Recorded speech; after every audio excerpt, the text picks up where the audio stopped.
1-2. Right. The effect of the Constitutional Amendment Bill is as follows. Right. Ready already? Okay. Go ahead. Okay. Welcome Prakash Ramada and your supporters. Goodbye COP. This is the effect of these constitutional amendments, especially as it relates to the runoff and the 50% requirement, the 50% requirement in order to win the seat. The situation is that they hope to destroy all third parties or that third party space, and they hope that their supporters will come to them, telling them something that might backfire. And what has happened is, it would appear that the partnership has collapsed. And what has happened is, the same small parties which joined together with the UNC to form the partnership government, those are the parties they're now trying to destroy. So it's welcome Makandal Daga or Gaddis Granger and the team. Bye-bye and Jack. The CUP has found themselves in a really sticky position. In that, having regard to that piece of legislation, the position now is CUP, fall in line, take the crumbs from the table, and if you don't take the crumbs from the table, go on your own and we wipe you out. So this is the situation. So all this nice talking thing, one must look at the raw politics as it stands, and the aim of it is to wipe out all third parties and destroy the democracy. Make no bones about it, the election campaign has started, and it would appear to me that the UNC thinks that the CUP is a nuisance and a thorn in their side, and they intend to annihilate them. Prakash Ramana, I hope you're understanding. Eventually what will happen is that when you wipe away that third space, you will be really stifling a significant portion of political views. And suppression of political views will lead to political dissent. And political dissent, you know what can happen. All I can say is, they will be forcing you. They'll say, you have democracy, you could vote in the second rounds. But the question is, how much freedom I have when you're telling me all I could vote for is the two major parties, one of the two major parties. What will happen is, we'll go back to racial voting. You have racial camps. When you have racial camps, you have people voting in that corner. I believe that the population and the citizenry is much too advanced for that to accept this retrograde step to go back into racial voting corners. What will be, members of the public, what will be the effect of racial voting? When you vote for race, you'll really be voting for corruption, because you wouldn't care about corruption, nepotism, incompetence, and inefficiency. Once you vote for race, you're encouraging that. The next thing is, when you have this runoff, a small party will spend all its money, not to come second, but to come first. When a small party finishes all this money, and then you have a second runoff within 15 days, you think they could refinance a fresh campaign in 15 days? My view is, only the parties with deep pockets will be able to do such a thing. Therefore, what you can have is that you can have contractors who get in big contracts from government. They will be the persons who will be pulling the strings, and you may have government controlled by contractors like Mamu and the SIS and the other groups. So therefore, it is frightening to have a political situation where only the pocketed parties will win the election.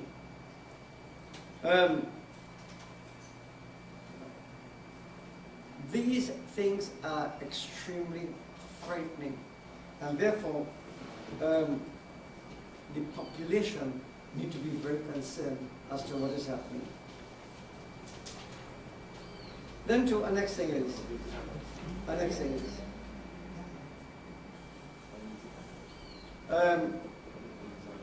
as I said before, if you stand for political dissent, people will rise up eventually when they cannot stand the political stench and corruption, that dirty stench. And what you will find is that when people rise up, and I predict this, maybe not now, but in the future, 1970 and 1990 will look like a Tea Party. When you suppress people's views to such an extent, you will have that situation. Furthermore, we ask the government,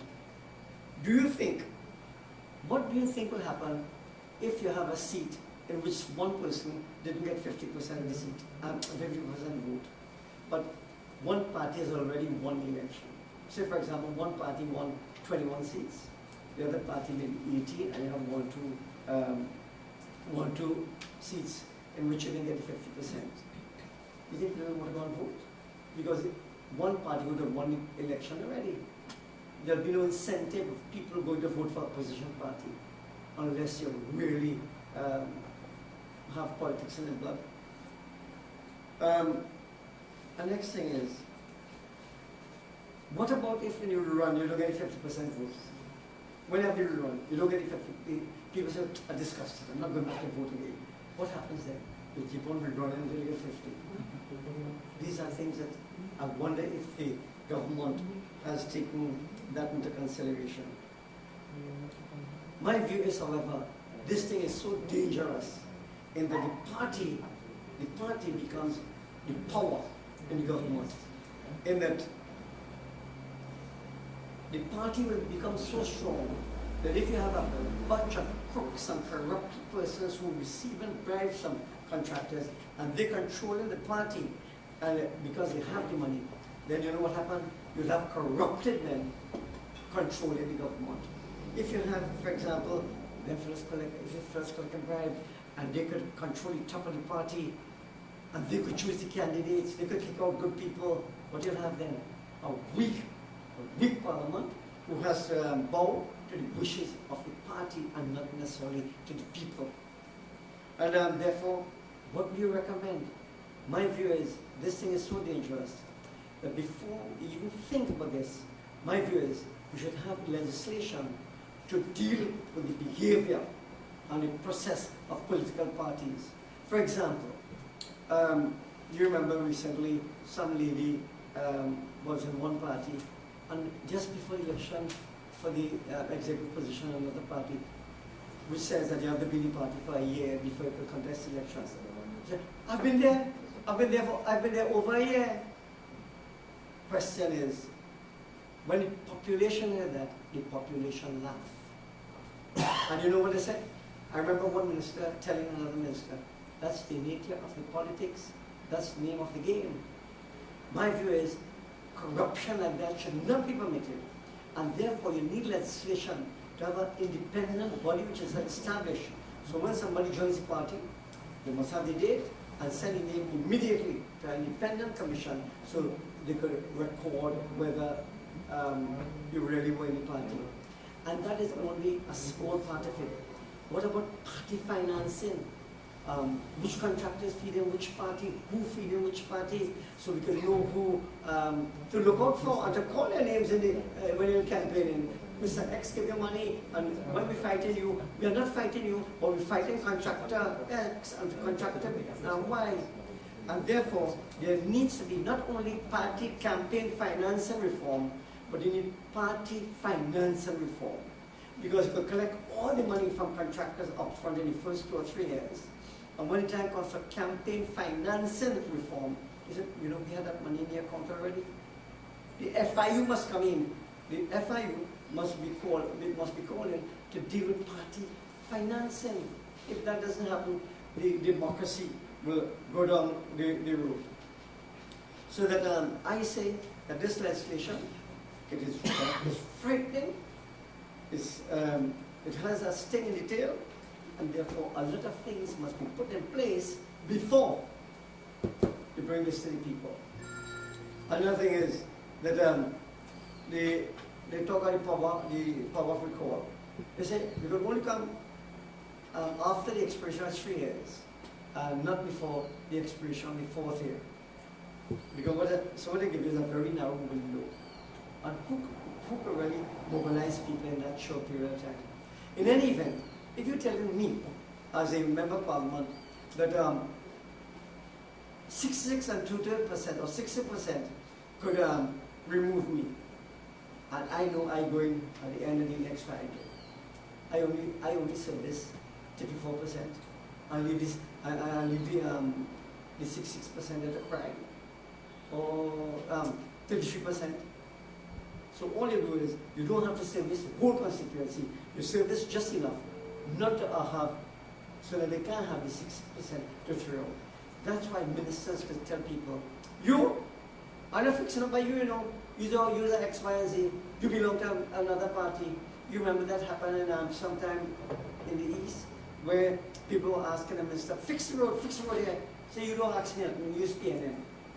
That has happened. And we must watch the politics, the raw politics. And therefore, with this percentage they have, all the member of parliament has to do is to service a portion sufficient to prevent the 66% from coming at you. And I don't know if they have looked at it. The next issue is the Prime Minister having 2 terms. I don't want to agree with it. But I believe not only should the Prime Minister have 2 terms, members of Parliament should also only have 2 terms. Because there are many members of Parliament, including this present government, who have been there for 20 years. When they're going on big fat pension, check the Hansard and see how many times they've spoken in Hansard. Go to the constituency and see what people have been saying, what these people do. They play with the Prime Minister at sometimes, and they play the Prime Minister sometimes, and they play with the Prime Minister at other times. And they, once they're in the good book of the hierarchy of the party, they could keep on going there all the time. They're probably there one time, 20 years. They have not graduated, and therefore in those circumstances, I feel MP's term should be limited for 2 terms, and you go. Don't make this a career, because you'll sit down there and do nothing. And if you are so good, after 5 years, go back to the people and see if the people will accept you. And otherwise, these issues about Prime Minister 2 terms, these are really election gimmicks. We should go and deal with the matter effectively to deal with the whole political scenario. So all I have to say is, I hear certain members speaking in the government. I have attended a number of these Constitutional Commission, and not a single member except the CUP people were on that platform in those consultations. Not a single member of the UNC was on that platform. As far as I can remember, not a single UNC spoke at that Constitutional Commission reform. As a matter of fact, members of the government were undermining this commission. In Princeton, the commission was sitting at the St. Stephen's College auditorium, and at the same time, Minister Rampachan was having a local government symposium in the Regional Corporation Hall. And people, we ask the question, where were you? They say, but we told the Constitutional Commission that we can't remember that. So therefore, when you see these reforms and these amendments coming out, it is really political survival, and the population must be very aware and cautious of this legislation. As to the COP, I want to tell them, you vote for this, and bye-bye. Mr. Panday, yes. You think this is part of a plot to just have 2 political parties or 2 entities to contest the general election? Do you think Trinidad is geared to have more than 2 political parties? My view is this. The ULF in 1965, when they fought the election, you had the PNM and DLP. Panday, George Borrell, George Weeks, Joe Young, all of them lost their seats.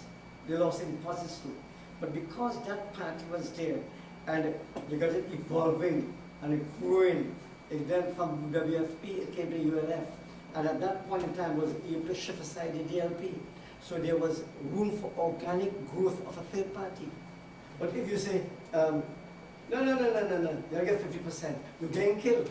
So if you know you're getting killed, you'll really be preventing people from forming parties because they don't have the resources to get a 50%. But that is what I'm trying to.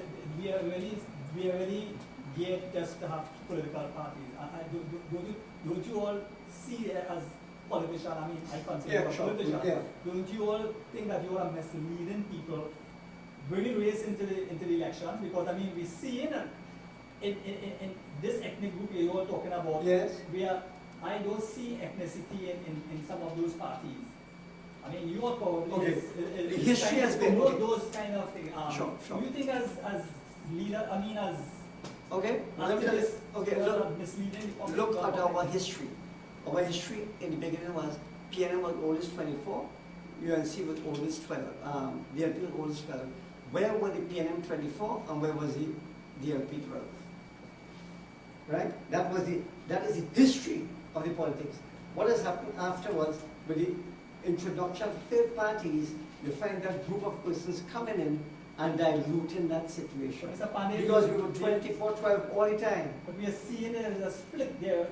Whenever that happens, don't you all see that because of a split, the winner takes it all, the other party takes it all. Whenever you're fighting for position, and then winner takes the. My view is that everybody must have a right, a democratic right to choose. That's my view. And that if you have a third party, so therefore let me ask you something. What was the role of all the small parties when they joined partnership?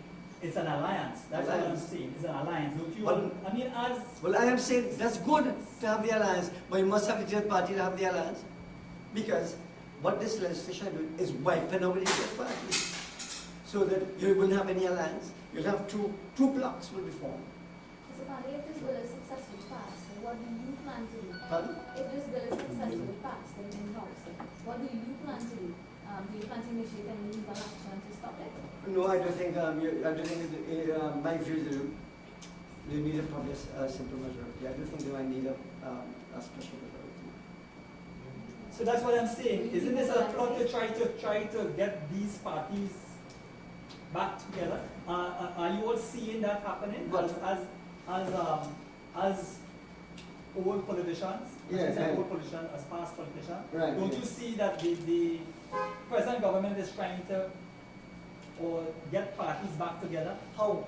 By this legislation? I humbly view is contrary because you had it together and you had the partnership together and Just to everybody. form one. My view is that this legislation will be killing the small parties. Which doesn't have a say. Which doesn't have a say, but could evolve. It helps the democracy to evolve, as I said, with the WFP, into the UNF, into the UNC. If you didn't have that, if the UNF would have died, you would have gone back to PNM, gone back to the DLP, or you've been a state of, in a morass. Will you be mobilizing, joining any social groups and mobilizing against it? I think I will join groups to mobilize. I'll watch them and advise as much as I can. Are you prepared to join Rami Johnson, Maharaj Democracy Watch? Well, I don't know exactly what is the terms, what is about. If it has any value, we look at it. But say you're going to join is don't want to create any confusion. But really, this process is really an education of the electorate. Is it? Yep. Okay. So you get the message. The question is, you don't want the parties, but you want the people. Politics. But you're working in a partnership. You're destroying the engine, you're destroying the cup, you're destroying the chemistry. Subhas, you realize there's a breakaway fractions of one party, boy? Why these politicians are getting message and realize there's two parties?